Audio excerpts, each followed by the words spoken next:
¿Cuál es mi cámara? Horra bidatu behar dut? Vale.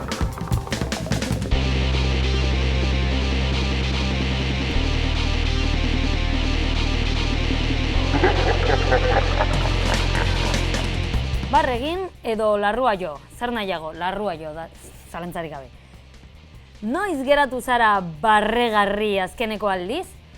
Ostra, galdera hona, ez dakit, askotan gertatzen zaia movida bat da.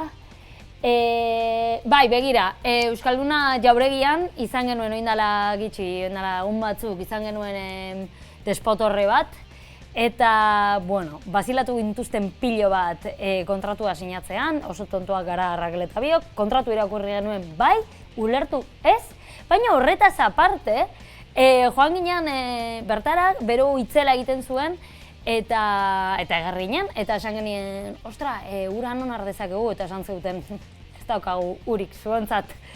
Eta esan zeuten, bueno, joan zaitezte kafetegira, eta, bueno, bertara joan ginen, hartu genituen 4 ur botila, hotz, eta hartu genituen, alegin genuen, eta tipok esan zegoen, 7 euro dira, 7,50, hain zuzen ere. Eta esan genuen, ez, parkatu eskegu hona gatoz ikus, bueno, despotorre bat egitera, eta esan zegoen, me la pela, ordaindu bar dozue, bardin. Eta ordaindu genuen. Nahiko barregarri geratu ginen. Mozkorturik zaudela egin duzu bakarrizketarik, noski beti. Ez dut sekulare bakarrizketarik egin mozkortu gabe. Ze galera mota da hau, honek aserratzen da hau.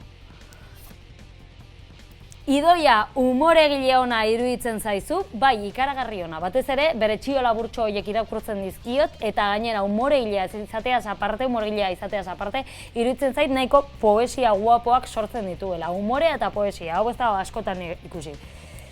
Zer esaten diezo emakumeak graziosa ez direla diotenei, popatika hartzera joan daitezela. Bueno, besterik gabe ez diete zebez esaten, horrela egiten dut. Eta listo, super erraz ulertzen dute. Hablando se entiende la vasca.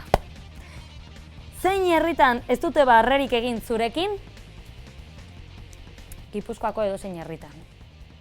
Gipuzkoarrek ez dakitze ostia gertatzen zaizuen, baina barrurantza egiten duzue barre.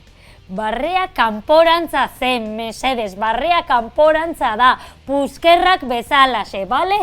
Gipuzkoarrok egin barre kanporantza, mesedes. Listo, ez dauz gehi hori.